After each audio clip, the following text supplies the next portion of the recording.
الحمد لله الحمد لله الواحد الأحد الفرد الصمد الذي لم يلد ولم يولد ولم يكن له كفوا أحد أحمده حمدا بلا أحد أشهد أن لا إله إلا الله وحده لا شريك له وأشهد أن محمدا عبده ورسوله اللهم صل على محمد وعلى آل محمد كما صليت على إبراهيم وعلى آل إبراهيم إنك حميد مجيد اللهم بارك على محمد وعلى آل محمد كما باركت على إبراهيم وعلى آل إبراهيم إنك حميد مجيد أما بعد فإن خير الحديث كتاب الله وخير الهدي هدي محمد صلى الله عليه وسلم وشر الأمور محدثاتها وكل محدثة بدعة وكل بدعة ضلالة وكل ضلالة في النار أعوذ بالله من الشيطان الرجيم يا أيها الذين آمنوا اتقوا الله حق تقاته ولا تموتن إلا وأنتم مسلمون أعوذ بالله من الشيطان الرجيم بل تؤثرون الحياة الدنيا والآخرة خير وأبقى പരിശുദ്ധമായ അള്ളാഹുവിൻ്റെ ഭവനത്തിൽ ഒരുമിച്ച് ചേർന്ന സഹോദരങ്ങളെ, സഹോദരികളെ, സർവ്വലോക രക്ഷിതാവായ അള്ളാഹുവിനെ സൂക്ഷിക്കണേ എന്ന് സംസാരിക്കുന്ന എന്നോടും കേൾക്കുന്ന നിങ്ങളോടും വളരെയധികം സ്നേഹത്തോടുകൂടെ ഓർമ്മപ്പെടുത്തുകയാണ്, ഉപദേശിക്കുകയാണ്. റസൂലുള്ളാഹി സ്വല്ലല്ലാഹു അലൈഹി വസല്ലമയുടെ ജീവിത രീതി നമ്മൾ പരിശോധിക്കുമ്പോൾ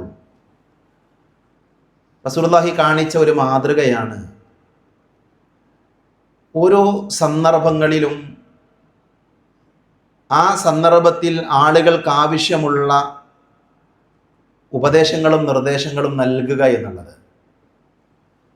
മനുഷ്യൻ്റെ മരണത്തെക്കുറിച്ചുള്ള ഹദീത്ത് നമ്മൾ വായിക്കുന്നത് റസൂലുള്ളാഹി സ്വല്ലല്ലാഹി അലൈഹി വസല്ലം ഒരു ഖബറിൻ്റെ സമീപത്ത് വെച്ചാണ് മരണത്തെക്കുറിച്ച്, മരണത്തിൻ്റെ അപ്പുറമുള്ള കാര്യങ്ങളെക്കുറിച്ചൊക്കെ പഠിപ്പിക്കുന്നത്. ആ സന്ദർഭം അതായിരുന്നു. യുദ്ധത്തിൻ്റെ സന്ദർഭത്തിലാണ് യുദ്ധവുമായി ബന്ധപ്പെട്ട നിയമങ്ങളും നിർദ്ദേശങ്ങളുമെല്ലാം റസൂലുള്ളാഹി സ്വല്ലല്ലാഹു അലൈഹി വസല്ലമ സ്വഹാബികൾക്ക് വിവരിച്ചു കൊടുക്കുന്നത്. വൈവാഹിക രംഗത്ത് ആ സന്ദർഭത്തിലാണ് പ്രവാചകൻ സല്ലല്ലാഹു അലൈഹി വസല്ലം അവർക്ക് ആ ഉപദേശങ്ങൾ നൽകിയത് കാണാൻ സാധിക്കുന്നത്.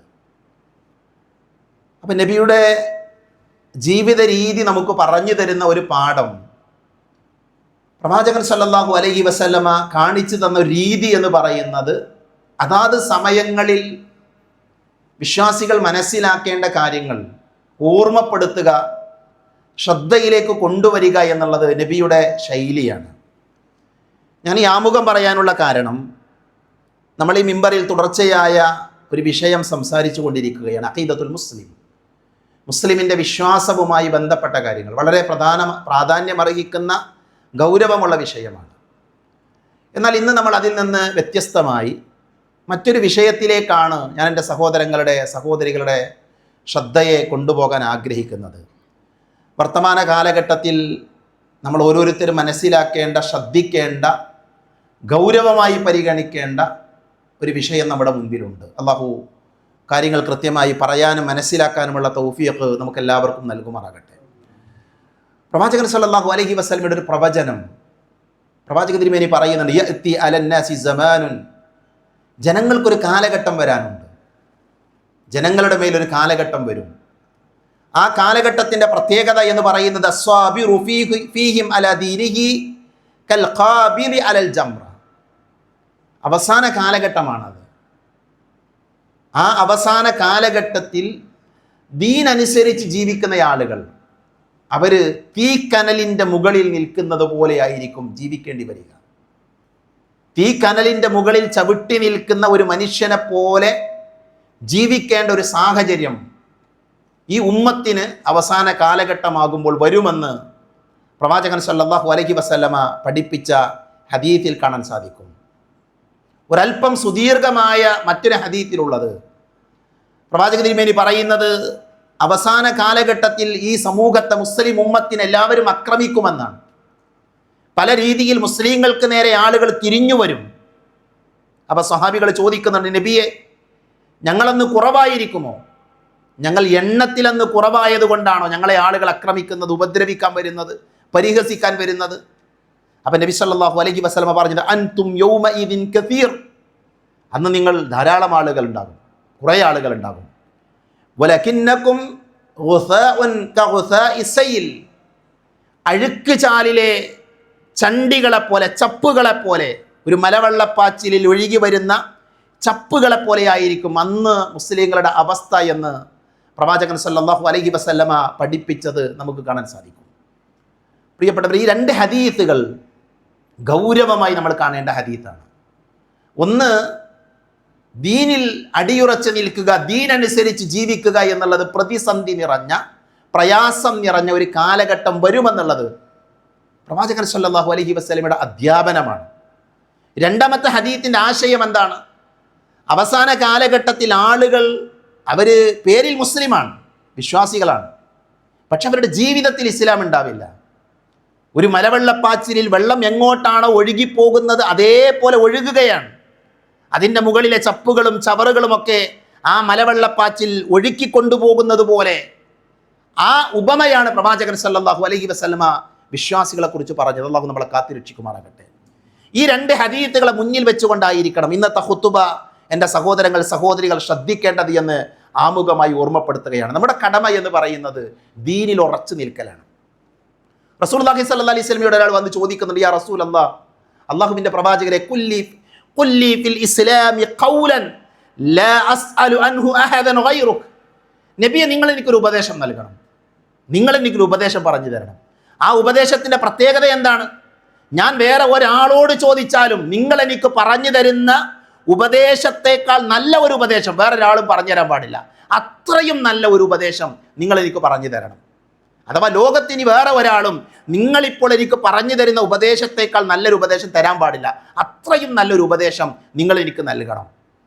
റസൂലുള്ളാഹി സ്വല്ലല്ലാഹി അലൈഹി വസല്ലം അയാളോട് പറഞ്ഞത്, ഖുൽ, നീ പറയണം, ആമൻതു ബില്ലാഹ്, ഞാൻ അല്ലാഹുവിൽ വിശ്വസിച്ചു എന്ന് പറയണം. അടുത്ത വാചകം എന്താ അറിയോ? സുമ്മസ്തഖിം, പിന്നെ ആ പറഞ്ഞതിൽ, പിന്നെ നീ പ്രഖ്യാപിച്ചതിൽ നീ ഉറച്ചു നിൽക്കണമെന്നുള്ളതാണ് റസൂലുള്ളാഹി സ്വല്ലല്ലാഹി അലൈഹി വസല്ലം കൊടുത്ത ഏറ്റവും വലിയ ഉപദേശമാണത്. അഥവാ ദീൻ അനുസരിച്ച് ജീവിക്കുക, അള്ളാഹുവിൽ വിശ്വസിക്കുകയും അള്ളാഹു സുബ്ഹാനഹു വ തആലയുടെ പ്രവാചകനിലൂടെ പഠിപ്പിച്ച ദീനിൻ്റെ നിയമങ്ങൾ, അത് ചെറുതാകട്ടെ വലുതാകട്ടെ, അതിൽ ഉറച്ചു നിൽക്കുകയും ചെയ്യുക എന്നുള്ളത് ഏറ്റവും പ്രാധാന്യമുള്ള വിഷയമാണ്. അതാണ് നമ്മൾ ശ്രദ്ധിക്കേണ്ടത്. നോക്കൂ, നിങ്ങൾ ഇമാം അഹ്മദ് ബിൻ ഹംബൽ റഹ്മത്തുള്ളാഹി അലൈഹി, ചരിത്രത്തിലെ പ്രസിദ്ധനായ പണ്ഡിതനാണ് ഇമാം അഹ്മദ് ബിൻ ഹംബൽ റഹ്മത്തുള്ളാഹി അലൈഹി. അദ്ദേഹത്തിൻ്റെ ജീവിതം നമ്മൾ പരിശോധിക്കുമ്പോൾ ദീനിൽ ഉറച്ചു നിന്നതിൻ്റെ പേരിൽ പല പരീക്ഷണങ്ങളും, പല പ്രതിസന്ധികളും, പല ബുദ്ധിമുട്ടുകളും അദ്ദേഹം ഏറ്റുവാങ്ങിയിട്ടുണ്ട്. നമുക്കൊന്നും സങ്കല്പിക്കാൻ പോലും പറ്റാത്ത പ്രയാസങ്ങൾ അദ്ദേഹത്തിന് ഉണ്ടായിട്ടുണ്ട്. ഖുർആൻ അല്ലാഹുവിൻ്റെ സൃഷ്ടിയാണ്, ഖുർആൻ അല്ലാഹുവിൻ്റെ കലാമാണ് എന്നൊരു വാദമുണ്ടായിരുന്നു. ഖുർആൻ അല്ലാഹുവിൻ്റെ സൃഷ്ടിയാണ് എന്നാണ് ആ കാലഘട്ടത്തിലെ ഭരണാധികാരി പ്രഖ്യാപിച്ചത്. ഇമാം അഹ്മദ് ബിൻ ഹംബൽ പറഞ്ഞു, അല്ല, ഖുർആൻ അല്ലാഹുവിൻ്റെ സൃഷ്ടിയല്ല, ഖുർആൻ അല്ലാഹുവിൻ്റെ കലാമാണ്, ഖുർആൻ അല്ലാഹുവിൻ്റെ കലാമാണ്. ആ ഒരു വാചകം പറഞ്ഞതിൻ്റെ പേരിൽ എത്രമാത്രം പീഡനങ്ങൾ ഏറ്റുവാങ്ങിയെന്നറിയോ? ഇമാം അഹ്മദ് ബിൻ ഹംബലിനോട് ആളുകൾ പറയും, നിങ്ങളൊന്ന് തിരുത്തി പറഞ്ഞളി, ഖുർആൻ അല്ലാഹുവിൻ്റെ സൃഷ്ടിയാണ് എന്ന് പറഞ്ഞോളൂ, എന്താ പ്രശ്നം, എന്താണ്? അത് പറഞ്ഞാൽ നിങ്ങളെ ഉപദ്രവിക്കില്ല, നിങ്ങളെ ബഹിഷ്കരിക്കുകയില്ല, നിങ്ങൾ ജയിലിൽ കിടക്കേണ്ടി വരികയില്ല, നിങ്ങൾ ഒറ്റപ്പെടുകയില്ല. ഇമാം അഹ്മദ് ബിൻ ഹംബൽ തയ്യാറായില്ല. കാരണം എന്താ? ഖുർആൻ അല്ലാഹുവിൻ്റെ കലാമാണ്, അത് സൃഷ്ടിയല്ല. ആ വാദത്തിൽ അദ്ദേഹം ഉറച്ചു നിന്നു. അത് അദ്ദേഹം പ്രഖ്യാപിച്ചു, ജനങ്ങളോട് പറഞ്ഞു. എല്ലാവരും എതിരായിരുന്നു, പക്ഷെ അദ്ദേഹം ഉറച്ചു നിന്നു എന്നുള്ളതാണ് അദ്ദേഹത്തിന്റെ ചരിത്രം നമുക്ക് പറഞ്ഞു തരുന്നത്. കാരണം എന്താ അറിയോ, അദ്ദേഹത്തിന് അറിയാം ജീവിതം എന്ന് പറഞ്ഞാൽ ഈ ലോകത്തല്ല, ഈ ലോകത്തൊരു പരീക്ഷണാലയമാണ്. അള്ളാഹു ഈ ലോകത്തെ നമുക്ക് നൽകിയതല്ലദീ ഖലഖൽ മൗത വൽ ഹയാത ലിയബ്ലുവകും അയ്യുകും അഹ്സനു അമല. നിങ്ങളിൽ ആരാണ് നന്നായി ആ ഒരു പരീക്ഷണാലയമാണ് ഈ ലോകം. അതിനപ്പുറം ഒരു ലോകമുണ്ട്, പരലോകമുണ്ട്. അതാണ് ഞാൻ ഓതി വെച്ച ആയത്ത്, ബൽ തുഅ്തിറൂനൽ ഹയാത്തദ് ദുനിയ വൽ ആഖിറതു ഖൈറുൻ വഅബ്ഖാ. എന്നാൽ നിങ്ങൾ ദുനിയാവിലെ ജീവിതത്തെ തെരഞ്ഞെടുത്തിരിക്കുകയാണ്. ആരാണ് ഈ നിങ്ങളാരാ? പരലോകമാണ് എന്നെന്നും നിലനിൽക്കുന്നത് എന്ന് ഉറപ്പുള്ള ആൾക്കാർ.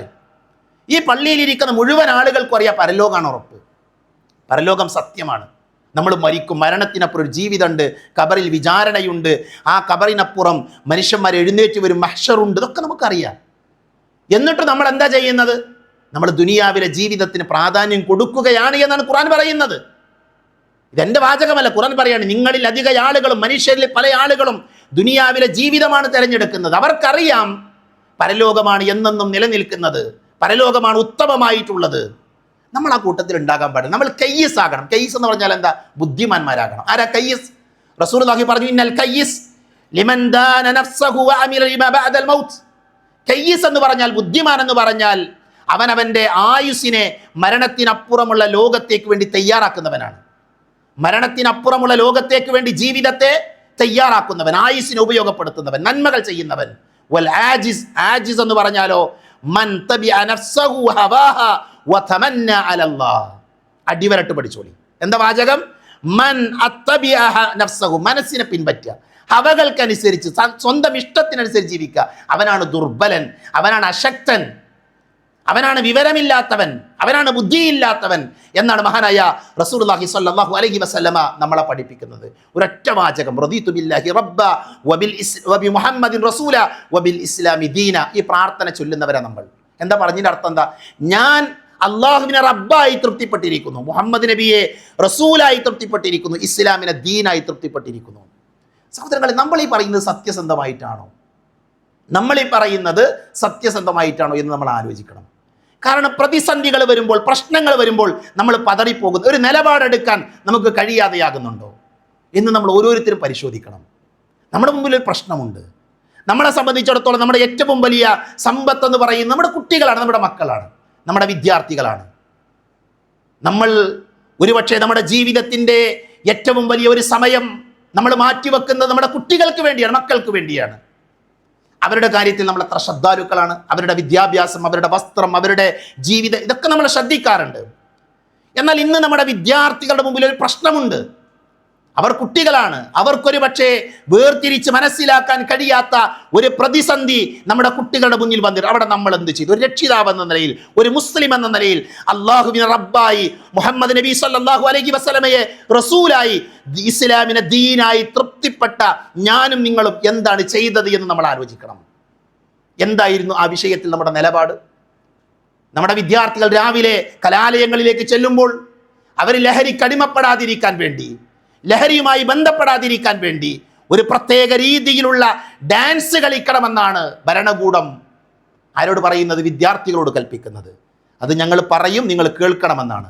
ഈ ഖുത്ബ ഭരണകൂടത്തിനെതിരല്ല, ഏതെങ്കിലും വ്യക്തികൾക്കെതിരല്ല, ഏതെങ്കിലും പാർട്ടികൾക്കെതിരല്ല. മറിച്ച് ഇവിടെ നമ്മൾ പ്രത്യേകം മനസ്സിൽ നമ്മുടെ ദീനിനെതിരായ ഒരു കാര്യം വന്നാൽ നമ്മൾ പറയണം. കാരണം എന്താ?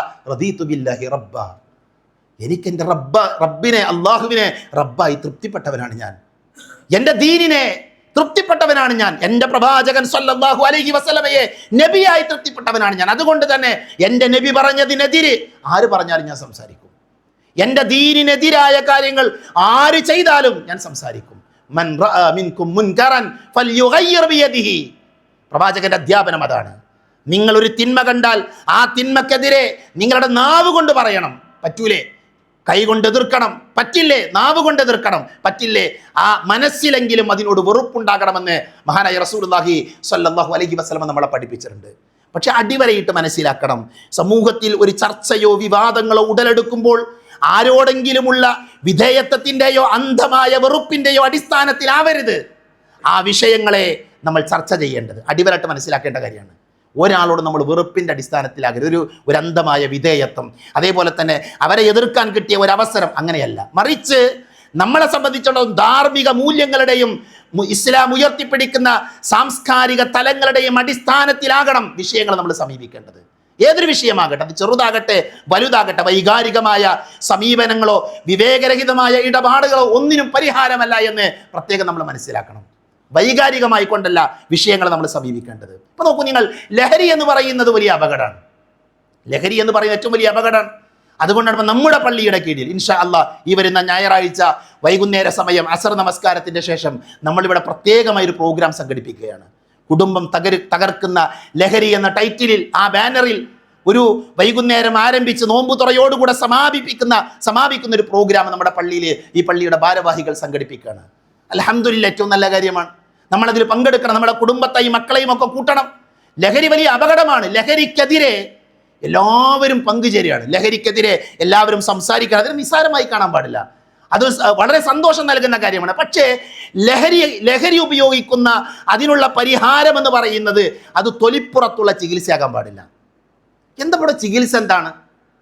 നമ്മുടെ വിദ്യാർത്ഥികൾക്ക് അവർ ലഹരിയിലേക്ക് പോകുന്നു, അവർക്ക് വലിയ സ്ട്രെസ് ഉണ്ട്, വലിയ മാനസികമായ സംഘർഷങ്ങളുണ്ട്. അതിൻ്റെ പരിഹാരം എന്താ? അവർ രാവിലെ അല്ലെങ്കിൽ വൈകുന്നേര സമയത്ത് എല്ലാവരും കൊടുന്ന് ഡാൻസ് കളിച്ചാൽ അത് തീരുന്ന. ബുദ്ധിയുള്ള വിവേകമുള്ള കാര്യങ്ങളെ സത്യസന്ധമായി പഠിക്കുന്ന ആളുകൾക്കറിയാം. നമ്മുടെ നാട്ടിൽ ലഹരിയുമായി ബന്ധപ്പെട്ട ഒട്ടനവധി കേസുകളുണ്ട്. അതിൻ്റെയൊക്കെ തുടക്കമിടുന്ന DJ പാർട്ടികളിൽ നിന്നാണ്, അല്ലെ, നിശാ പാർട്ടികളിൽ നിന്നാണ്. ഗാനമേളകളും അത്തരത്തിലുള്ള തോന്നിവാസകളും നടക്കുന്ന ഇടങ്ങളിലാണ് ലഹരി ഏറ്റവും കൂടുതലുള്ളത് എന്നാർക്കറിയാത്തത്? അതാർക്കാ മനസ്സിലാകാത്തത്? അതുകൊണ്ട് തന്നെയാണ് ലഹരി എന്ന് പറയുന്ന തിന്മക്കെതിരെ അതിനൊരു ചികിത്സ നടത്തുമ്പോൾ അത് തൊലിപ്പുറത്തുള്ള ചികിത്സയല്ല. ഇനി ഒരു കുട്ടി അനുഭവിക്കുന്ന ഏറ്റവും വലിയ മാനസിക പ്രയാസം എന്താ അറിയോ? അപ്പം നമ്മുടെ കുട്ടികൾ സ്കൂളിൽ പോയി ഒന്ന് ഡാൻസൊക്കെ കളിച്ച് അവരുടെ ആ ടെൻഷനൊക്കെ അകറ്റി, അങ്ങനെയാണ് ഇപ്പോൾ പറയുന്നത്, ആ ടെൻഷനൊക്കെ അകറ്റി അവർ വീട്ടിലേക്ക് വരികയാണ്. അവർ വീട്ടിൽ വരുമ്പോൾ അവർ കാണുന്ന കാഴ്ച എന്താ അറിയോ? അവൻ്റെ ബാപ്പ അല്ലെങ്കിൽ അവൻ്റെ അച്ഛൻ മദ്യപിച്ച് വരികയാണ്. ഒരു മുസ്ലിം ആയ ആളത് വേണ്ടെങ്കിൽ വേറെ ആളുകൾ എടുത്തു നോക്കും നിങ്ങൾ. മുസ്ലിങ്ങൾക്ക് മദ്യപിക്കാൻ പാടില്ല. കള്ളു കുടിക്കുന്ന എത്രയോ മനുഷ്യന്മാരുണ്ട്. ഒരു ഫാദർ, ഒരു അച്ഛൻ, അയാൾ കള്ളു കുടിച്ച് വീട്ടിലേക്ക് വരികയാണ്. മകൻ വരുമ്പോൾ കാണുന്ന കാഴ്ച എന്താണ്? ആ മദ്യപിച്ച മനുഷ്യൻ അവൻ്റെ അമ്മയെ അടിക്കുന്നു, അവൻ്റെ അമ്മയെ ഉപദ്രവിക്കുന്നു. കുറച്ച് കഴിഞ്ഞപ്പോൾ അവൻ്റെ സഹോദരൻ, പ്രായപൂർത്തിയായ സഹോദരൻ, അവനും കള്ളു കുടിച്ച് വരിക. എന്നിട്ട് അവനും അച്ഛനും തമ്മിൽ പ്രശ്നം. പ്രിയപ്പെട്ടവരെ, ഒരു വിദ്യാർത്ഥിയെ സംബന്ധിച്ചിടത്തോളം, ഒരു കുട്ടിയെ സംബന്ധിച്ചിടത്തോളം ഏതാണ് അവൻ ഏറ്റവും കൂടുതൽ മാനസിക പ്രയാസം ഉണ്ടാക്കുന്ന കാര്യം? സ്വന്തം പിതാവ് മദ്യപിച്ചു വരുന്നു, ആ മദ്യത്തിൻ്റെ ലഹരിയിൽ അമ്മയെ അടിക്കുന്നു, മകൻ വാപ്പയെ അടിക്കുന്നു. അത് കാണുന്ന ഒരു ചെറിയ കുട്ടിയുടെ മാനസികാവസ്ഥ എന്തായിരിക്കും? നമ്മുടെ നാട്ടിൽ മദ്യഷാപ്പുകൾ ഇങ്ങനെ എണ്ണം കൂടിക്കൊണ്ടിരിക്കുകയാണ്. ഞാൻ തൊലിപ്പുറത്തല്ല ചികിത്സ വേണ്ടത്. മദ്യം കൊണ്ടുള്ള ആ അപകടങ്ങൾ ഇല്ലാതെയാക്കണമെങ്കിൽ ഇസ്ലാമിനോട് നിലപാടുണ്ട്. ഇത് ഇസ്ലാമിക രാജ്യമൊന്നല്ല. ഇസ്ലാമിനൊരു നിലപാടുണ്ട്. മദ്യം അത് പാടില്ല, അത് ഹറാമാണ്, നിഷിദ്ധമാണ് എന്ന് വളരെ കൃത്യമായി പഠിപ്പിക്കുന്ന മതമാണ് നമ്മുടെ മതം. ഇസ്ലാമിൻ്റെ നിയമങ്ങൾ പാലിക്കാൻ ആര് തയ്യാറായോ അവർക്ക് അവിടെ സമാധാനം ഉണ്ടാകും, ഒരു പ്രശ്നം ഉണ്ടാകില്ല. നമ്മുടെ ദീനിൻ്റെ ഇസ്സത്ത് അതാണ്. ഇസ്ലാമിൻ്റെ നിയമങ്ങൾ പാലിക്കുന്ന ഏതൊരാൾക്കും ജീവിതത്തിൽ ഒരു മേഖലയിലും സങ്കടപ്പെടേണ്ടി വരില്ല, നിരാശരാകേണ്ടി വരില്ല. അവൻ്റെ ഇഹലോകത്തും പരലോകത്തും ഇസ്ലാമിൻ്റെ നിയമങ്ങൾ പാലിച്ചാൽ നിങ്ങളാകുന്നു ഉന്നതിയിലുള്ള ആളുകൾ. ഇത് ഖുർആന്റെ പ്രയോഗം. നിങ്ങൾ മുഅ്മിനുകളാണെങ്കിൽ, ഈമാനുള്ളവരാണെങ്കിൽ, വിശ്വാസമുള്ളവരാണെങ്കിൽ നിങ്ങൾ ആരും പേടിക്കേണ്ട ആവശ്യമില്ല, ഭയപ്പെടേണ്ട ആവശ്യമില്ല. നമ്മുടെ ഇസ്സത്തുള്ള ആൾക്കാരാണ്. പക്ഷെ എന്ത് വേണം? നമ്മളിൽ ഇസ്ലാം ഉണ്ടാക്കണം. നോക്കൂ നിങ്ങൾ, നമ്മുടെ കുട്ടികൾ അവർ സ്കൂളിൽ ചെന്ന് ആ ക്യാമ്പസിലെ അവിടെയുള്ള മൈക്ക് ഉപയോഗിച്ച് ഏറ്റവും ഉച്ചത്തിലൊരു ഗാനമിട്ട്, മ്യൂസിക്കിൻ്റെ അകമ്പടിയോടുകൂടെയുള്ള ഗാനമിട്ട് അതിനനുസരിച്ച് തുള്ളണമെന്ന് പറയുമ്പോൾ ഈ ഇരിക്കുന്ന ഉപ്പമാരിൽ എത്ര ആളുകൾ മക്കളെ ഉപദേശിച്ചു, മോനെ അത് നമുക്ക് പാടില്ലാത്ത പരിപാടിയാണ്, അത് നമ്മുടെ ദീനിനെതിരാണ് എന്ന് നമ്മൾ ആരൊക്കെ പറഞ്ഞു? സഹോദരങ്ങളെ, നമ്മൾ ആരൊക്കെ അത് കൽപ്പിച്ചു മക്കളോട്? അതാ ഞാൻ പറഞ്ഞത്, ഇസ്ലാമിനെ ദീനായി തൃപ്തിപ്പെടാൻ നമുക്ക് പറ്റണം. പരീക്ഷണങ്ങളുടെ, പ്രതിസന്ധികളുടെ ഒരു കാലഘട്ടത്തിലൂടെയാണ് നമ്മൾ കടന്നു പോകുന്നത് എന്ന് പ്രത്യേകം നമ്മൾ മനസ്സിലാക്കണം. എന്താ ഇതുകൊണ്ടുള്ള അപകടം എന്ന് ചില ആൾക്കാർ ചോദ്യം, മുസ്ലിങ്ങളായ ആളുകളുടെയും ചോദ്യം, എന്താ ഇതിൻ്റെ പ്രശ്നം? എന്താ നമ്മുടെ ചെറിയ കുട്ടികളല്ല, അവരൊന്ന് പാടിക്കോട്ടെ, അവരെ നാടിക്കോട്ടെ എന്ന് പറയുന്നത്? അവിടെ പ്രശ്നമുണ്ട് ഇസ്ലാമിന്. അവിടെ ഇസ്ലാമിന് അതിൻ്റെതായ പ്രശ്നങ്ങളുണ്ട്. അതുകൊണ്ട് തന്നെയാണ് നമ്മൾ അതിനെ സംസാരിക്കുന്നത്. നമ്മൾ മനസ്സിലാക്കേണ്ടത് കേവലം ഒരു ഡാൻസിൻ്റെ പ്രശ്നമല്ല, ഇതൊരു സുപ്രഭാതത്തിൽ പൊട്ടിമുളച്ച ആശയവുമല്ല, മറിച്ച് ഇതിനൊരു അജണ്ടയുണ്ട്. ഇത്തരം ആശയങ്ങൾ കലാലയങ്ങളിലേക്ക് വരുന്നതിൻ്റെ പിന്നിൽ കൃത്യമായ ഒരു അജണ്ടയുണ്ട് എന്നൊരു മുസ്ലിം തിരിച്ചറിയണം. എന്താ അജണ്ട? എന്താ? വർഷങ്ങൾക്ക് മുമ്പ് കലാലയങ്ങളിലൂടെ കൊണ്ടുവരാൻ ശ്രമിച്ച ജെൻഡർ പൊളിറ്റിക്സിനെ കുറിച്ച് നമുക്കറിയാം. നമുക്ക് കൃത്യമായിട്ട് അറിയാം അല്ലേ? ആണും പെണ്ണും പ്രശ്നമൊന്നുമില്ല. അവർ പാൻറ് ഇട്ടാൽ, ഇപ്പോൾ ആദ്യമായി ബാലുശ്ശേരിയിലെ ഒരു സ്കൂളിലാണ് നിയമം കൊണ്ടുവന്നത്, പെൺകുട്ടികൾ ആൺകുട്ടികളൊക്കെ യൂണിഫോമിൽ എന്തുവാണ് ഒരു ഐഡന്റിറ്റി, ഒരേപോലത്തെ യൂണിഫോം. എന്നിട്ട് എല്ലാവരും ധരിക്കേണ്ട യൂണിഫോം എന്താ? ആൺകുട്ടികളുടെ ഡ്രസ്സ്. ആണും പെണ്ണും തുല്യരാണ് എന്ന് പറയാൻ വേണ്ടി, അതിന് സമർത്ഥിക്കാൻ വേണ്ടി ഉണ്ടാക്കിയ യൂണിഫോം ഏതാ? ആൺകുട്ടികളുടെ ഡ്രസ്സ്.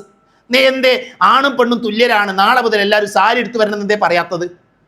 അവിടെയും പുരുഷന് മേധാവിത്താണ്. പുരുഷന്റെ ഡ്രസ്സാണ്, പുരുഷന്മാർ ധരിക്കുന്ന ഡ്രസ്സാണ് പാൻറ്റും ഷർട്ടൊക്കെ, കോട്ടൊക്കെ. അതാണ് ആരും ധരിക്കേണ്ടത്? പെൺകുട്ടികളും ധരിക്കേണ്ടത്. നമ്മളെല്ലാവരും ശബ്ദിച്ചില്ല, അതിനെതിരെ പറഞ്ഞില്ലേ? അതുകൊണ്ട് തന്നെ ഭരണകൂടം അതിൽ നിന്ന് പിന്നോട്ട് പോയി, സംശയമൊന്നുമില്ല, അതിന് പിന്നോട്ട് പോയി. പക്ഷെ അതിന് ശേഷം നിങ്ങൾ പരിശോധിച്ചിട്ടുണ്ടോ? ഇന്നത്തെ നമ്മുടെ കുട്ടികളുടെ അവസ്ഥ നിങ്ങൾ പരിശോധിച്ചിട്ടുണ്ടോ? നമ്മുടെ കുട്ടികൾക്ക് ലജ്ജയില്ലാതെയായത് നമുക്ക് മനസ്സിലായിട്ടുണ്ടോ എന്ന് എനിക്കറിയില്ല. മുസ്ലിം കുട്ടികൾക്ക് അവർ പാൻറ് ധരിച്ച് കലാലയങ്ങളിലേക്ക് പോകാൻ ഒരു മടിയില്ലാതെയായി. എന്നെ ഈ ഖുത്ബ കേൾക്കുന്ന ഉമ്മമാരുണ്ട്, ഉപ്പമാരുണ്ട്, പ്രായമുള്ള ആളുകൾ. പ്രിയപ്പെട്ടവരെ, നമ്മുടെ കലാലയ കാലഘട്ടത്തിൽ നമ്മൾ ധരിച്ച വസ്ത്രം എന്താണ്? നമ്മൾ ധരിച്ച രീതി എന്തായിരുന്നു? എത്രമാത്രം ലജ്ജയോടുകൂടെയാണ് സമൂഹത്തിന്റെ ഇടയിലേക്ക് നമ്മൾ ഇറങ്ങി നടന്നത്? നമ്മുടെ കുട്ടികളുടെ അവസ്ഥ എന്താ? ഒരുപക്ഷെ ഇന്നത്തെ കാലഘട്ടത്തിൽ നമുക്ക് നമ്മുടെ മക്കളെ നിയന്ത്രിക്കാൻ സാധിച്ചേക്കാം, ഇന്ന് നമുക്ക് നിയന്ത്രിക്കാൻ സാധിച്ചേക്കാം. പക്ഷേ നമ്മൾ ആലോചിക്കേണ്ടത് ഒരു 20 വർഷങ്ങൾക്കപ്പുറമുള്ള ഒരു തലമുറ ഇവിടെ വരുമ്പോൾ ആ തലമുറന്റെ അവസ്ഥ എന്തായിരിക്കും? നമ്മൾ ഇന്ന് പറയേണ്ടത് പറഞ്ഞിട്ടില്ല എങ്കിൽ, നമ്മൾ ഇന്ന് നിർദ്ദേശിക്കേണ്ട നിർദ്ദേശങ്ങൾ നൽകിയിട്ടില്ല എങ്കിൽ, നമ്മുടെ കുട്ടികളെ നമ്മൾ തിരുത്തിയിട്ടില്ല എങ്കിൽ, ഒരു 15 വർഷങ്ങൾക്കപ്പുറം 20 വർഷങ്ങൾക്കപ്പുറം നമ്മുടെ കുട്ടികൾ വളർന്ന് മുതിർന്നവരാകുമ്പോൾ അവർ മുണ്ടൂല, അവർക്കിതൊന്നും അറിയില്ല. അതുകൊണ്ട് അവരെ പഠിപ്പിക്കൽ നമ്മുടെ ബാധ്യതയാണ് എന്ന് എന്ത് ചെയ്യണം? പ്രത്യേകമായി നമ്മൾ മനസ്സിലാക്കണം. കേവലം ഒരു ഡാൻസ് അല്ല. അവിടെ പ്രശ്നം, ഡാൻസിൽ ഇസ്ലാമിൽ പ്രശ്നമുണ്ട്. എന്തിനാ നമ്മൾ ലജ്ജിക്കുന്നത് പറയാൻ? എന്തിനാ നമുക്ക് മടി? എന്താ? സംഗീതമാണ് പ്രശ്നമാണ്, ഹറാമാണ് ദീനിൽ. എന്തിനാ മടി? എന്തിനാ നമുക്ക്? അത് ആളുകൾ എന്തോ വിചാരിച്ചോട്ടെ, നമുക്ക് എന്താ പ്രശ്നം? അതിനപ്പുറമുള്ള കാര്യങ്ങൾ വിശ്വസിക്കുന്നവരല്ല നമ്മൾ. നമ്മുടെ വിശ്വാസം എന്താ? അള്ളാഹു ഉണ്ട് എന്നുള്ളത് അവർ അംഗീകരിക്കുന്നുണ്ടോ? മറ്റുള്ള ആളുകൾ അതിനെ സ്വീകരിക്കുന്നുണ്ടോ? കാണാത്ത അല്ലാഹുവിനെയാണോ നിങ്ങൾ വിശ്വസിക്കുന്നത് എന്ന് ചോദിക്കുന്ന ആൾക്കാരല്ലേ നമ്മുടെ ഇടയിൽ? മരണത്തിനപ്പുറം ഒരു ജീവിതമുണ്ട് എന്ന് വിശ്വസിക്കുന്നവരല്ലേ നമ്മൾ? ആ വിശ്വാസം മൂഢമായ വിശ്വാസമാണ്, അന്തമില്ലാത്ത ആളുകളാണ്, ഇരുട്ടിൽ ജീവിക്കുന്നവരാണ് എന്നല്ലേ നമ്മളെ പരിഹസിക്കുന്ന. നമുക്ക് മടിയുണ്ടത് പറയാൻ? അങ്ങനെയൊക്കെ പരിഹാസങ്ങൾ ഏറ്റുവാങ്ങിയിട്ട് നമുക്ക് മടിയുണ്ടല്ല. എന്തുകൊണ്ടാ നമുക്ക് മടിയില്ല? ഇത് സത്യം നമുക്കറിയാം. അതേ ദീനിലെ കാര്യമാണ്. മ്യൂസിക് പാടില്ല, ലജ്ജ ഉണ്ടാവണം.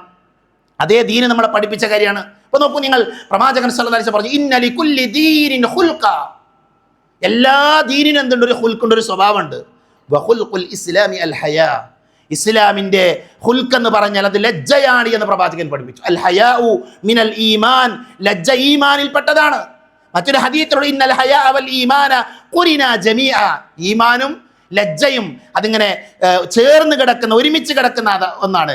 അത് ഒന്ന് ഉയർന്നാൽ ഒരാൾക്ക് ലജ്ജ ഇല്ലാതെ അയാൾക്ക് ഈമാൻ ഇല്ല എന്നാണ്. ലജ്ജ അല്ലെങ്കിൽ അയാൾക്ക് ഈമാനില്ല, ഈമാനില്ലെങ്കിലോ അയാൾക്ക് ലജ്ജയുമില്ല എന്ന് റസൂലുള്ളാഹി സ്വല്ലല്ലാഹു അലൈഹി വസല്ലം നമ്മളെ പഠിപ്പിച്ചിട്ടുണ്ട്. അതുകൊണ്ട് തന്നെ നമ്മൾ ലജ്ജയുള്ള ആൾക്കാരാവണം. തോന്നിയതുപോലെ ജീവിക്കേണ്ട ആൾക്കാരല്ല. നമ്മുടെ വേഷം, നമ്മുടെ പെരുമാറ്റം, നമ്മുടെ സംസാരങ്ങൾ, അവിടെയൊക്കെ എന്ത് ചെയ്യണം? ലജ്ജയോടുകൂടെ ജീവിക്കുക എന്നുള്ളത് പ്രവാചകൻ സല്ലല്ലാഹു അലൈഹി വസല്ലമ നമ്മളെ പഠിപ്പിച്ച കാര്യമാണ്. ആയിഷ റളിയല്ലാഹു അൻഹ നമ്മളെ പഠിപ്പിക്കുന്ന ഒരു കാര്യം. ആയിഷമ്മന്റെ വീട്ടിലാണ് നബിന്റെ ഖബർ. നബി മരിച്ച് നബിന്റെ ഖബർ ആയിഷമ്മന്റെ വീട്ടിലാണ്. അതേ പ്രവാചകന്റെ സ്വാഹിബായ ആയിഷമ്മന്റെ ഉപ്പയായ അബൂബക്കർ റളിയല്ലാഹു മരിച്ചു. ആ ഖബറിന്റെ തൊട്ടടുത്ത് ആരുടെ ഖബർ വന്നു? അബൂബക്കർ റളിയല്ലാഹുവിന്റെ ഖബർ വന്നു. കാലം കഴിഞ്ഞ് ഉമർ റളിയല്ലാഹുവിന്റെ മരണം സംഭവിച്ചു. ഉമർ റളിയല്ലാഹുവിന്റെ മയ്യത്ത് എവിടെ വന്നു? ഖബർ എവിടെ വന്നു? അതേ റൂമിൽ വന്നു. നബിന്റെ ഖബർ, അബൂബക്കർ റളിയല്ലാഹുവിന്റെ ഖബർ, ഉമർ റളിയല്ലാഹുവിന്റെ ഖബർ. ആയിഷമ്മ പറയാണ്, ഞാൻ എൻ്റെ ഉപ്പയുടെയും ഭർത്താവിൻ്റെയും ഖബർ അവിടെയുള്ള സമയത്ത് ആ റൂമിലേക്ക് ഞാൻ പ്രവേശിക്കാറുണ്ട്, പൂർണ്ണമായ ഹിജാബ് ധരിക്കാതെ, തലമറക്കാതെയൊക്കെ ഞാൻ എന്ത് ചെയ്യാറുണ്ട്. എൻ്റെ ബാപ്പാൻ്റെയും ഭർത്താവിൻ്റെയും ഖബറാണ്. എന്നാൽ ഉമർ റളിയല്ലാഹു അൻഹുവിൻ്റെ, ഉമർ ബിൻ ഖത്താബ് റളിയല്ലാഹു അൻഹുവിൻ്റെ ഖബർ അവിടെ വന്നതിന് ശേഷം ഞാൻ ഒരിക്കലും ആ റൂമിലേക്ക് പ്രവേശിച്ചിട്ടില്ല എൻ്റെ ഹിജാബ് പൂർണ്ണമാക്കാതെ. സുബ്ഹാനല്ലാഹ്. നമ്മുടെ ഉമ്മാൻ്റെ ചരിത്രം അത്, ആയിഷമ്മന്റെ ചരിത്രം അത്. എത്രമാത്രം ലജ്ജയാണ് അവർക്കുണ്ടായത്. ഇതാണ് നമ്മുടെ മുൻഗാമികൾ നമുക്ക് കാണിച്ചു തന്ന രീതി. നമ്മുടെ കുട്ടികൾ ശരീരം പ്രദർശിപ്പിക്കുകയാണ്. എക്സ്പോസ് ചെയ്യാണ്, അവർ പ്രദർശിപ്പിക്കുകയാണ് അല്ലേ? അത് അള്ളാഹു വിരോധിച്ച കാര്യമാണ്. അതേപോലെ തന്നെ ഇത്തരം ആ കലാലയങ്ങളിൽ ഇപ്പോൾ ആടിക്കൊണ്ടിരിക്കുന്ന ഡാൻസിനൊരു പേരുണ്ട്, ഞാൻ ആ പേര് പോലും പറയാൻ ആഗ്രഹിക്കുന്നില്ല. അതുമായി ബന്ധപ്പെട്ട വീഡിയോകളുണ്ട്, അതുമായി ബന്ധപ്പെട്ട ചിത്രങ്ങളുണ്ട്. കലാലയത്തിൻ്റെ നമ്മുടെ സിലബസിലെ 9ാം ക്ലാസ്സിലെ പുസ്തകത്തിൽ പോലും ആ ഡാൻസിന് ഉപയോഗിക്കേണ്ട വസ്ത്രത്തിന്റെ ചിത്രമുണ്ട്. നമ്മൾ കണ്ടിട്ടുണ്ടാവില്ല രക്ഷിതാക്കള്. ആ ചിത്രം കണ്ടാൽ അറിയത് അത്രമാത്രം തോന്നിയാസാണെന്ന്. നമ്മുടെ വിദ്യാർത്ഥികൾക്ക് പഠിക്കാൻ ട്രയലിന് വേണ്ടിയിട്ട് അധ്യാപകർ അയച്ചു കൊടുത്ത വീഡിയോ ഉണ്ട്, ക്ലാസ് ഗ്രൂപ്പിന്റെ ലിങ്കുകളിൽ ഉണ്ടാകും. അത് പോയി തുറക്കണം എന്നല്ല ഞാൻ പറയുന്നത്. നമ്മുടെ വാട്സപ്പ് ഗ്രൂപ്പിലേക്ക്, നമ്മുടെ ഗ്രൂപ്പുകളിലേക്ക് സ്കൂളിൽ അധ്യാപകര്, നല്ലവരായ അധ്യാപകർ നിർബന്ധിതരായി അയക്കുക ഒരു വീഡിയോ ലിങ്ക് അയക്കുക. ആ ലിങ്ക് തുറന്നാൽ കാണാൻ എന്തറിയോ? ഒരു ബാപ്പാക്കും മകനും ഒരു ഉമ്മാക്കും ഒരുമിച്ചിരുന്ന് കാണാൻ പറ്റുന്ന കാഴ്ചകളല്ല. അതുകൊണ്ട് തന്നെ അധാർമികമായ ഒരു ജീവിതത്തിലേക്ക് നമ്മളെ കുട്ടികളെ കൊണ്ടുപോകും. ഞാൻ പറഞ്ഞല്ലോ, ഭരണകൂടത്തിനെതിരോ വ്യക്തി അല്ല നമ്മുടെ സംസാരം. പ്രിയപ്പെട്ട, നമുക്കൊരു കടമയുണ്ട്. നമ്മൾ മുസ്ലിങ്ങളാണ്, നമുക്കൊരു ഇസ്സത്തുണ്ട്, നമ്മുടെ ദീനൊരു ഇസ്സത്തുണ്ട്, നമ്മുടെ ദീനൊരു നിയമമുണ്ട്. ആ നിയമത്തെ എന്ത് ചെയ്യണം? നമ്മൾ ഉൾക്കൊള്ളണം. അതുകൊണ്ട് മക്കളെ നമ്മൾ ഉപദേശിക്കണം. ഭരണകൂടം പറഞ്ഞെന്താ? താല്പര്യമില്ലാത്തൊരു കളിക്കണ്ടെന്നാ. അതുകൊണ്ട് എൻ്റെ മകൻ അതിന് താല്പര്യമില്ല എന്ന് മകൻ പറയുന്ന അവസ്ഥ ഉണ്ടാക്കണം. അത് മക്കളെ നമ്മൾ പഠിപ്പിക്കണം. അവർ ചെറിയ കുട്ടികളാണ്, അവരെ ഉപദേശിക്കണം. നമ്മളെ ഉപദേശിക്കേണ്ടത്. ലുക്മാനുൽ ഹക്കീം പ്രവാചകനാണോ അല്ലേ എന്ന വിഷയത്തിൽ തർക്കമുണ്ട് അദ്ദേഹത്തെക്കുറിച്ച്. എന്തായാലും അദ്ദേഹം മകന് നൽകുന്ന ഉപദേശങ്ങൾ സൂറത്തുൽ ലുക്മാനിലുണ്ട്. തൗഹീദ് മുതൽ നടത്തം മുതൽ എല്ലാ കാര്യങ്ങളും അദ്ദേഹം പഠിപ്പിക്കുകയാണ്. റസൂലുള്ളാഹി സ്വല്ലല്ലാഹി അലൈഹി വസല്ലം പള്ളിയിൽ നിന്ന് സുബഹി നമസ്കാരം കഴിഞ്ഞ് ഉടനെ ഒരാൾ എഴുന്നേറ്റ് ഓടും. എല്ലാവർക്കും ഒരു സംശയം, എന്തിനാ അയാൾ ഓടുന്നത്? അയാളോട് ചോദിച്ചപ്പോൾ അദ്ദേഹം പറഞ്ഞെന്താ, എൻ്റെ അയൽവാസിയുടെ പറമ്പിൽ നിന്ന് അയൽവാസിയുടെ ഈത്തപ്പഴം എൻ്റെ പറമ്പിലേക്ക് വീഴും. അത് ഇതിന് മതിലിനോട് ചേർന്നാണ്, എൻ്റെ പറമ്പിൻ്റെ സമീപത്താണ്. എൻ്റെ മകനെങ്ങാനും അതെടുത്ത് കഴിക്കുമോ എന്ന് പേടിച്ചിട്ടാണ് ഞാൻ ഓടുന്നത്. മകനെ തിന്മയിൽ നിന്ന് രക്ഷപ്പെടുത്താൻ സുബഹി നിസ്കാരം കഴിഞ്ഞ ഉടനെ ഓടിപ്പോകുന്ന രക്ഷിതാവിനെ ചരിത്രത്തിൽ നമ്മൾ വായിക്കുകയാണ്. അങ്ങനെയായിരുന്നു മുൻഗാമികൾ. അതുകൊണ്ട് മക്കളെ തിരുത്തേണ്ടത് നമ്മളാണ്. ഞാൻ പറയുന്നത് ഈ ഖുത്ബയിലൂടെ എൻ്റെ പ്രിയപ്പെട്ട ഉപ്പമാരോട് ഉമ്മമാരോട് ഓർമ്മപ്പെടുത്താനുള്ളത്, ഭരണകൂടത്തിനെതിരെയല്ല നമ്മൾ സംസാരിക്കേണ്ടത്. നമ്മുടെ കടമ നമ്മുടെ കുട്ടികളെ പഠിപ്പിക്കുക എന്നുള്ളതാണ്. ഇതിലെ അധാർമികത എന്താണ്, ഇതിലെ പ്രശ്നം എന്താണ് എന്ന് നമ്മൾ പഠിക്കുകയും നമ്മുടെ കുട്ടികളെ നമ്മൾ പഠിപ്പിക്കുകയും വേണമെന്നുള്ളത് പ്രത്യേകം നമ്മൾ ഓരോരുത്തരും മനസ്സിലാക്കേണ്ടത്. നമുക്കൊരു വേഷത്തിനൊരു ഒരു ഒരു കൾച്ചറുണ്ട്, ഒരു മര്യാദയുണ്ട്, ഇസ്ലാം പഠിപ്പിച്ചിട്ടുണ്ട്. സംഗീതവുമായി ബന്ധപ്പെട്ട വിഷയത്തിൽ ഇസ്ലാമിന് നിയമങ്ങളുണ്ട്. അഭിപ്രായ വ്യത്യസ്ത ആൾക്കാരൊക്കെ ഉണ്ട്, ശരിയാണ്. സംഗീതമാകാമെന്ന് പറയുന്ന പണ്ഡിതന്മാരുണ്ട് ഇസ്ലാമിക ലോകത്ത്, സംശയമൊന്നുമില്ല. എന്തിനാ നമ്മളതിനെ മറച്ചു വെക്കുക? അങ്ങനെ പറഞ്ഞ ആൾക്കാർ, പക്ഷേ അവർ പറയുന്നത് പ്രമാണവുമായി ബന്ധമില്ലാത്ത കാര്യമാണ്. ഹദീത്തുകൾ, സ്വഹീഹായ ഹദീത്തുകൾ നമ്മളെ പഠിപ്പിക്കുന്നത് എന്തറിയോ? സംഗീതം പാടില്ല എന്നുള്ളത് തന്നെയാണ്. വിശുദ്ധ ഖുർആനിലെ സൂറത്തുൽ ലുഖ്മാനിലെ 6ാമത്തെ ആയത്തിന്റെ വിശദീകരണം, സൂറത്തുൽ ലുഖ്മാനിലെ 6ാമത്തെ ആയത്ത്, വമിനൻ നാസി മയശ്തരി ലഹുവൽ ഹദീത്ത് എന്ന് പറയുന്ന പ്രയോഗം. ലഹുവൽ ഹദീത്ത്, മനുഷ്യന്മാര് അവരെന്ത് ചെയ്യാണ്? ഈ ലഹുവിനെ, വിനോദങ്ങളെ അവർ വിലക്ക് വാങ്ങുക. അതിനെ വിശദീകരിച്ചുകൊണ്ട് മഹാനായ ഇബ്നു അബ്ബാസ് റളിയല്ലാഹു അൻഹു പറഞ്ഞത് അത് സംഗീതമാണെന്ന, അത് സംഗീതമാണ് എന്ന് പഠിപ്പിച്ചാൽ കാണാൻ പറ്റും. വിനോദങ്ങളാണ്, സംഗീതമാണ് എന്ന് അദബുൽ മുഫ്രദിൽ നമുക്ക് വായിക്കാൻ പറ്റും. മഹാനായ ഇബ്നു മസ്ഊദ് റളിയല്ലാഹു അൻഹു പറഞ്ഞത്, അവനല്ലാതെ ആരാധനക്ക് അർഹനില്ലാത്തവനായ അല്ലാഹു തന്നെയാണ് സത്യം, അത് സംഗീതോപകരണങ്ങളാകുന്നു, വാദ്യോപകരണങ്ങളാകുന്നു. ഇമാം മുജാഹിദ് റഹ്മത്തുള്ളാഹി അലൈഹി പറഞ്ഞത്, വിനോദമെന്നാൽ അത് ചെണ്ടവാദ്യമാണ്. ഇതൊക്കെ ആ തഫ്സീറിന്റെ ആയത്തിന്റെ വിശദീകരണത്തിൽ മഹാന്മാരായ മുഫസ്സിറുകൾ തഫ്സീർ തുബരിയിൽ, അതേപോലെ തന്നെ അദബുൽ മുഫ്രദിലൊക്കെ, ഇബ്നു കത്തീറിലൊക്കെ നമുക്ക് വായിക്കാൻ സാധിക്കുന്ന കാര്യമാണ്. ലയകൂനന്ന മിൻ ഉമ്മത്തി അഖ്വാമുൻ യസ്തഹില്ലൂനൽ ഹിറ വൽ ഹരീറ വൽ ഖംറ വൽ മആസിബ്. ഒരു പ്രവചനാണ്. നബി പറയാ, എൻ്റെ ഉമ്മത്തിൽ ഒരു കാലഘട്ടം വരും, ചില ആൾക്കാർ വരും, അവരെന്താ ചെയ്യാലോ? അവർ വാദ്യോപകരണങ്ങൾ ഉപയോഗിച്ചുകൊണ്ടുള്ള സംഗീതം അനുവദനീയമാക്കും. ഇതൊക്കെ നബി സല്ലല്ലാഹു അലൈഹി വസല്ലമയുടെ പ്രവചനമാണ്. സൗതാനി മൽഊനാനി, രണ്ട് ശബ്ദങ്ങൾ, അത് ശാപാർഹമായ ശബ്ദങ്ങളാണ്. സൗതു മിസുമാരിൻ ഇൻദ നിഅമ വസൗതു റന്നത്തിൻ ഇൻദ മുസീബ.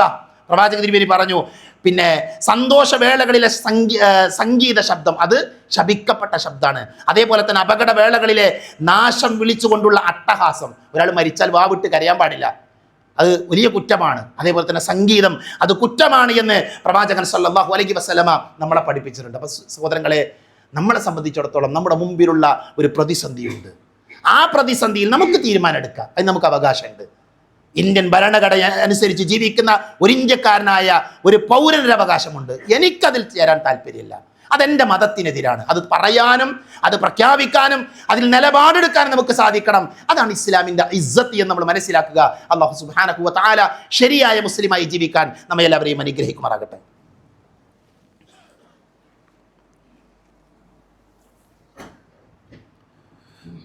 അൽഹംദുലില്ലാഹ് അൽഹംദുലില്ലാഹില്ലദീ അല്ലമ ബിൽ ഖലം അല്ലമൽ ഇൻസാന മാ ലം യഅലം വസ്സലാത്തു വസ്സലാമു അലാ അഷ്റഫുൽ മുർസലീൻ വഅലാ ആലിഹി വഅസ്ഹാബിഹി അജ്മഈൻ. അള്ളാഹുവിനെ സൂക്ഷിക്കണേ എന്ന് ഒരിക്കൽ കൂടെ ഓർമ്മപ്പെടുത്തുകയാണ്.